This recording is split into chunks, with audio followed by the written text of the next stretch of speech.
Hello friends, எல்லோரும் எப்படி இருக்கீங்க? இந்த ஷெட்யூல் 2ல நான் ஜிஎஸ்ல படிக்க போகிறது 8th ஃபுல்லாக. ஸோ 8th வந்துட்டு படித்து முடிச்சாச்சு. அதே மாதிரி மேக்ஸும் போட்டு பார்த்தாச்சு. ஸோ ஷெட்யூல் 2க்கு டெஸ்ட் அட்டன் பண்ணுறதுக்கு நான் ரெடியாக இருக்கேன். ஸோ அதுக்கப்புறம் இந்த வீடியோ உங்களுக்காக. GS out source book list. ஜிஎஸ்ல என்னென்ன அவுட் சோர்ஸ் புக்ஸு எனக்கு இன்ஸ்டியூட்டில் ரெஃபர் பண்ணியிருக்காங்கன்னு உங்கள்கிட்ட ஷேர் பண்ணியிருக்கேன் இந்த வீடியோவில். ஸோ தேவைப்படுறாங்க இந்த வீடியோ யூஸ் பண்ணிக்கோங்க.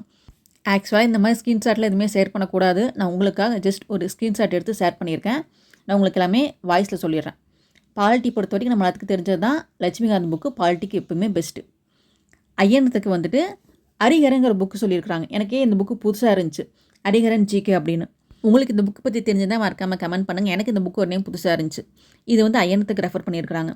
அது போக மாடர்ன் ஐயனத்துக்கு வந்துட்டு ஸ்பெக்ட்ரம் புக்கு, டிஎன் ஹிஸ்ட்ரிக்கு வந்து வெங்கடேசன் புக்கு, இது நம்ம எல்லாத்துக்கும் தெரிஞ்சது தான். அப்புறம் ஹிஸ்ட்ரிக்கு வந்துட்டு கேகே பிள்ளை புக்கு.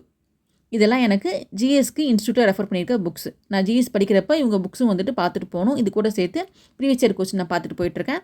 அதோடு சேர்த்து இதே இனிமேல் பார்த்துக்கணும். மேக்ஸுக்கு வந்துட்டு ஆர்எஸ் அகவார் புக்கு, அது போக ஆசனோட மேக்ஸ் மனதில் புக்கு. ஜிஎஸ்க்கு போட்ட மாதிரி தமிழுக்கு நானும் அவுட் சோர்ஸ் புக் வீடியோ போட்டிருக்கேன். ஸோ பார்க்காதவங்க அதையும் பார்த்துக்கோங்க. இது மட்டும் படித்தா போதுமான்னு கேட்டால் இப்போதைக்கு நான் இதை படிச்சுட்ருக்கேன். உங்கள்கிட்ட நான் அதை தான் ஷேர் பண்ணுறேன். இதை மட்டும் படித்தா போதுமாங்கிற கேள்விக்கு வந்துட்டு யாருமே ஆமான்னு சொல்ல முடியாது. ஏன்னா எங்கேருந்து கேள்வி கேட்பாங்க யாருக்குமே தெரியாது. ஸோ நான் படிக்கிறத உங்கள்கிட்ட ஷேர் பண்ணிகிட்ருக்கிறேன், அவ்வளோதான். போகிற போக்கு பார்த்தா ஷெட்யூல் முடிற வரைக்கும் நான் உங்களுக்கு வீடியோஸே போட முடியாது போல். ஏன்னா அந்தளவுக்கு வந்துட்டு எனக்கு ரொட்டீன் ரொம்ப டைட்டாக போயிட்டுருக்கு. உங்களுக்கு எதாவது மெயின் டவுட் இருந்தால் மட்டும் கமெண்ட் பண்ணுங்கள். நான் உங்களுக்கு அந்த கமெண்ட்க்கு ஏற்ற மாதிரி வீடியோ ரெடி பண்ணி உங்களுக்கு நெக்ஸ்ட் வீக் போடுறேன். இனிமேல் வந்து உங்களுக்கு வீக்லி ஒரு வீடியோ தான் வரும். உங்கள் டவுட் கிளியர் பண்ணுற மாதிரி தான் வரும். ஸோ உங்களுக்கு டவுட் இருக்கவங்க அந்த வீடியோ பார்த்து உங்கள் டவுட்ஸ்லாம் கிளியர் பண்ணிக்கோங்க. இந்த வீடியோ நீங்கள் இப்போ பார்த்துட்ருக்கிறது December 2 நைட்டு 1 மணிக்கு உட்காந்து நான் வாய்ஸ் கொடுத்துட்ருக்கேன்.